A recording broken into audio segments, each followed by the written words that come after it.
And we're live. Hey, Shawn. Hey, Sherry. How's it going?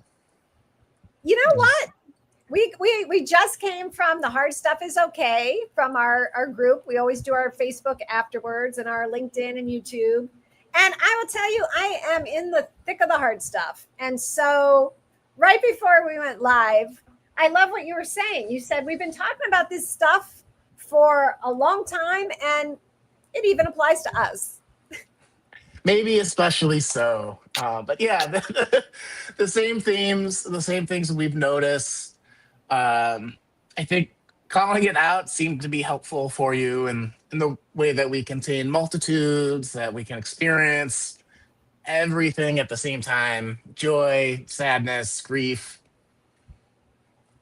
fill it in, everything outside of that too. Just, we are so I wanted to say large, but like we are expansive and we contain these multiple things. And I think remembering that, as I'm have some hard stuff I'm going through too, but like for me, I find a lot of comfort in that thought. I'm not sure about like how does that resonate with you usually, especially now that you're in it. Like, Yeah, I actually do too. You mean the idea that we can contain multitudes?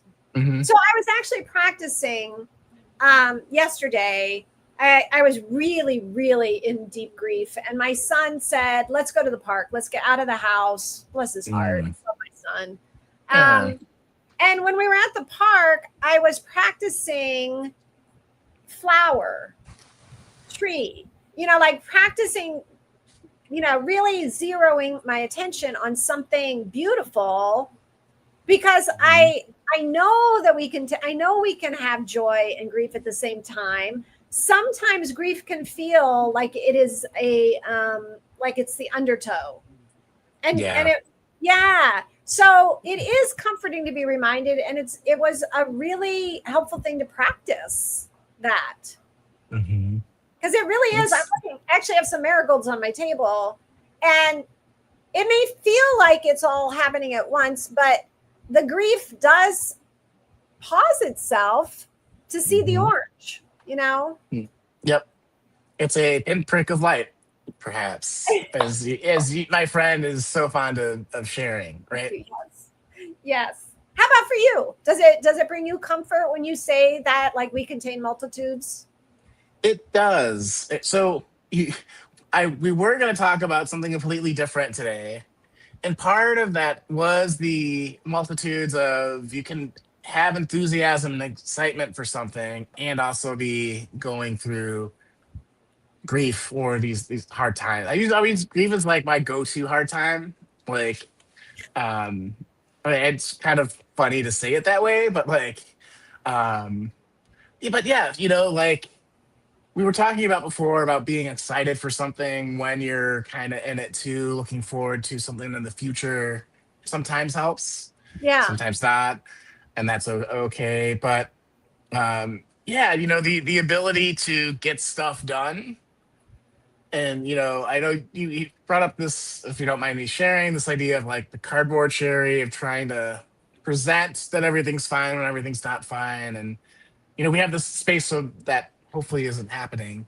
But sometimes you have to show up for clients, for work, for other people in your life.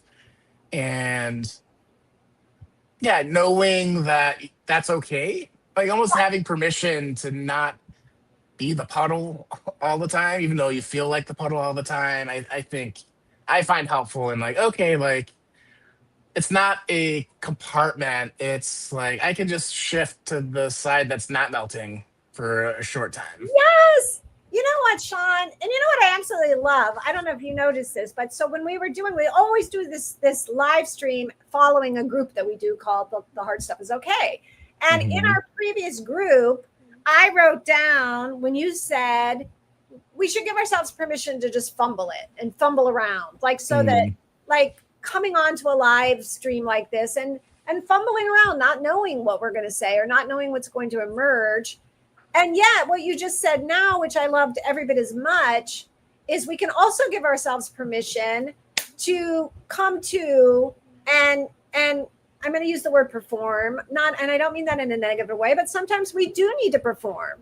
I've got a Mm-hmm. coaching call at 4 o'clock, and I need to show up for that person. That's my commitment. Mm-hmm. So I love that you said both. It's great. Oh. Yeah. And it just depends. Like, I think this is where presence really comes into play, right? Mm-hmm. So I'm here with my friend Shawn, and we've committed to being authentic. I think we never, I don't know if we ever said that, but I think we did, right? And Yeah. so we've committed to being authentic. So we come on here and we're not going to be like, okay, I'm not going through grief and you're not going through what you're going through. We're going to be real because we want to help normalize that people go through hard times. Yeah. And that what I really loved from our group today, we had one other person on, and she brought up going and posting dirty dishes in the Yes, sink on social media, not the perfect curated, like I have all the crystal high, right. it's like, no, this is my life. Dishes get dirty, dishes get cleaned. I love that. Yeah. Okay, now I'm gonna switch us just for a minute because I just Okay. remember I really did want to talk about what we said we were going to talk about because I'm experiencing it in this moment. And what it Hmm. is that when we're willing to show up with people and be ourselves, to be authentic, even to the extent of saying, as I did to you, I am deep in the grief right now, Shawn. Like that's what I said Hmm. on our other call. What happens is connection. And what happens when I feel connection is there's a softening of the hard stuff. Like, and Hmm. to me, that's the magic. It's so hard to say to someone, I'm really deep in grief or I'm having a hard time. Yet when we do, um, it, it helps. I'm so glad it helps. And because full disclosure, before we had our meeting today, you're like, I am in it. I don't think I have the capacity to do this, what we're doing right now. And in a half hour of just connecting and talking about it and having that space, you're like, okay, I can't wait to get on to the next. I mean, you didn't say I can't wait to, but I you're like, know. hey, I had these things I wanted to highlight. Let's do this thing that we usually do after it. I can show up for it, and you did very beautifully. And I think just that illustrative example of a half hour of talking with people in a space that you feel safe in and can do what you Yes. got to do, and you're like, okay, well, let's just keep it rolling, right? So there's a little bit of like momentum. I don't know what kind of momentum, but some type of momentum of I can keep going here and not get stuck in the quicksand. Yes. I mean, you're pointing out exactly that is that was my experience. Is that your experience also? Like when you talk about Hmm. the connection that happens? Hmm. Yeah, yeah. Yep. And I think the interesting thing is, um, and this we hear this quite a bit, right, in this group, and also when I do the grief group in Growth Day, that I don't want to burden people. I don't want to be, I don't want to like Hmm. be the Debbie Downer like from SNL or you know what I mean, like so, um, Right. and yet, and yet, it is one of the things that really connects us as people. It really does. I wonder, and maybe for a future conversation. I know we're going to do this a short time. We always do this longer than we say we're going to I do, which know. is always so funny to me. But are there times where it's like you have to be with the right people in the right space Yeah. sometimes? Is the goal to be like that 100% with everyone around you, or is it to be able to pick and choose? I never really considered that. So I don't know. That's a You know what good, I mean? yeah. I mean, it's a good question. I think it's one for each of us to hold and to be curious about, right? Mm-hmm. Because again, I think we were talking about this on that group that we just did. there can be a spectrum, right? Like there's a whole spectrum of how like hey, hi, how you doing? Oh, I'm fine. How are you doing? Right? There's that. Or there's like, hey, how you Mm-hmm. doing? And there's like, okay, kind of going through a little bumpy time right now. There's like, Mm-hmm. hey, oh my gosh, I've just experienced some deaths in my life. It's a heavy time, but I'm glad to be here with you. There's a whole spectrum. Yeah. I think it depends on, we've talked about this before too. It depends on the person. Like, um, nobody handles these things the exact same way. And so someone might also need different levels of engagement when you're sharing, like not from the receiving. I don't know. I just got in my head in this in a whole new way that I wasn't expecting. And that's part of why we do this. This is so much fun. Right. And I'm going to go back to my line that, permission to fumble through it. Like, I Hmm. think to me, that was a brilliant thing that you said. And I really would welcome all of us or invite everybody to really, where is it safe to do that in our lives? Where is it safe to just be like, I don't know. I don't know even what I want to say, but can I just throw some spaghetti at the wall? And that helps us clarify what's going on for us. So, Yeah. yeah, yeah. All right. I just saw on my side, Evan Sutton was trying to get my attention in the chat. Oh, I guess hi. So hi, hi, hi. hi. Wow. Lots of hi, hi, hi. Okay. That, that's great. I know we're streaming to several different places, so some of the comments are coming in and some aren't, and that's its own little fumbling around that happens when you're streaming to multiple places.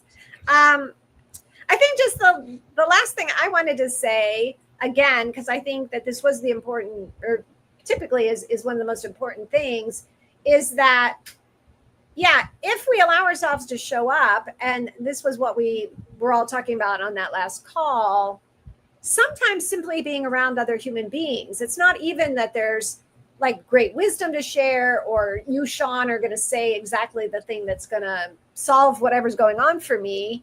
But sometimes simply just being around people, whether it's real time or even online, um, can add that energy that we need. Hmm.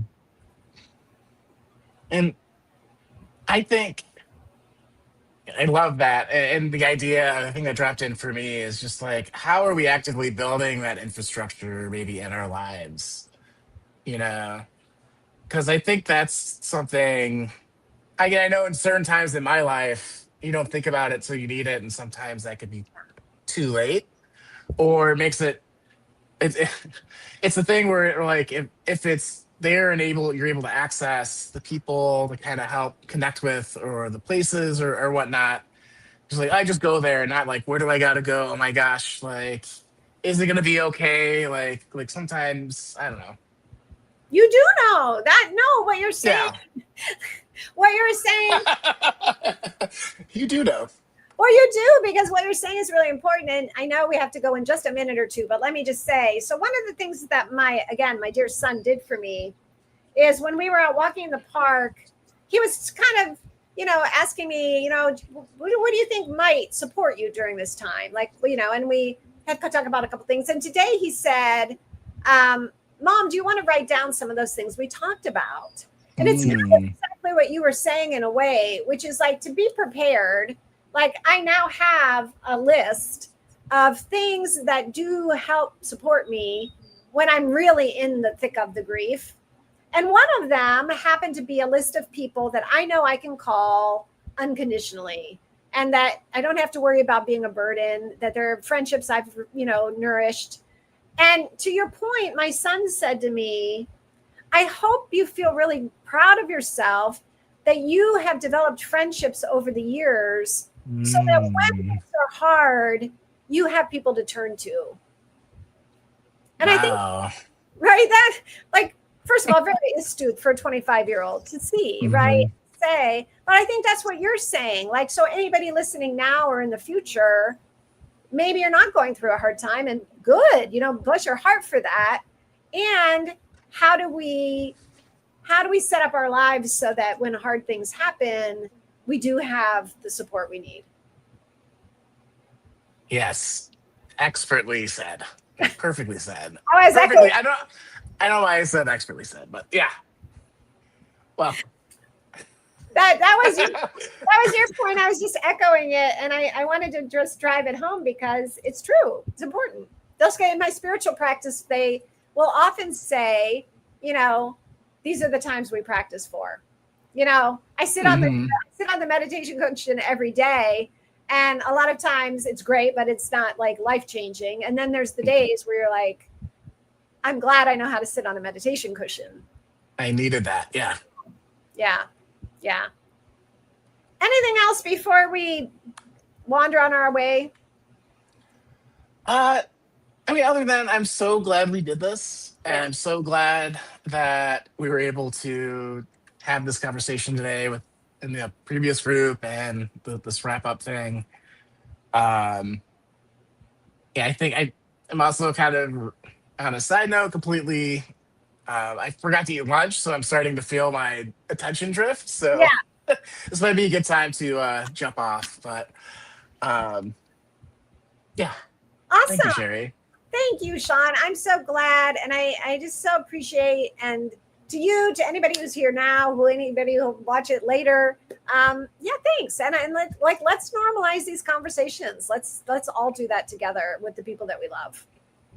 Thank Definitely. you. See you Thanks, next week, Sherry. Shawn. See ya.